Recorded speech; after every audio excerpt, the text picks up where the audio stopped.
Bonjour et bienvenue à cette vidéo et dans celle-ci je vais répondre à la question de Kevin. Quelqu'un sait où intégrer le code du pixel Facebook et Analytics dans la page tampon que Simon nous a donné?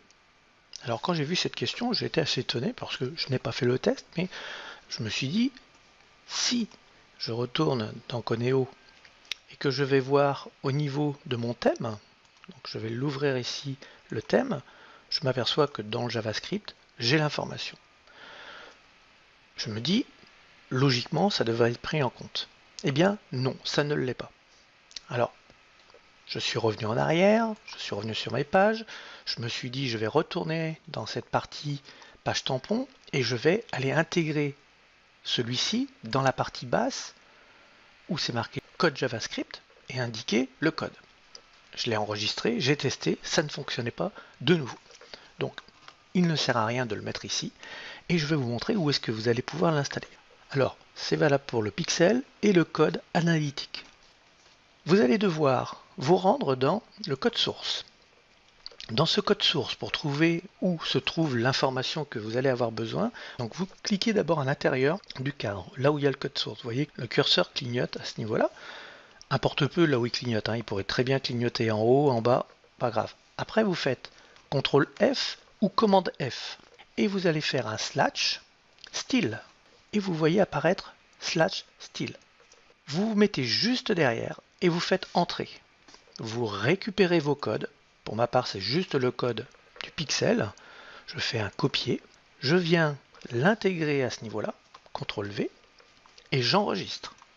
Je vais donc maintenant aller voir le résultat. Page tampon.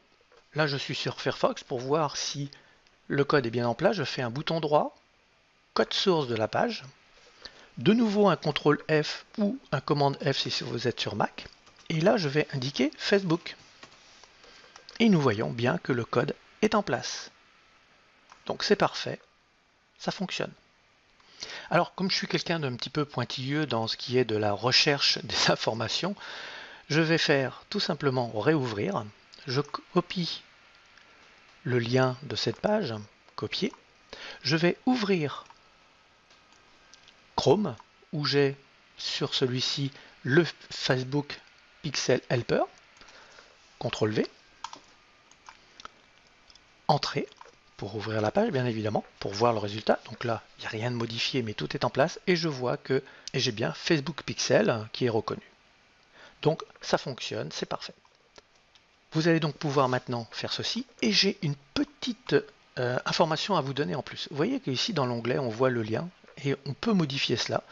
Vous ouvrez de nouveau page tampon, parce que je l'ai appelé comme ça. Vous allez dans Source. Vous voyez, Title. Eh bien, entre les deux, vous allez indiquer le titre. Vous enregistrez. Vous retournez sur la page ici, puis vous actualisez. Et vous allez voir que maintenant, dans la partie haute, eh bien, vous avez indiqué le titre. Alors là, le titre, ça va être le titre de votre produit, de votre page. C'est à vous de décider ce qui va en être. Voilà ce qu'il en est pour l'installation de ce pixel et du code analytique. Bonne journée à vous et à très bientôt.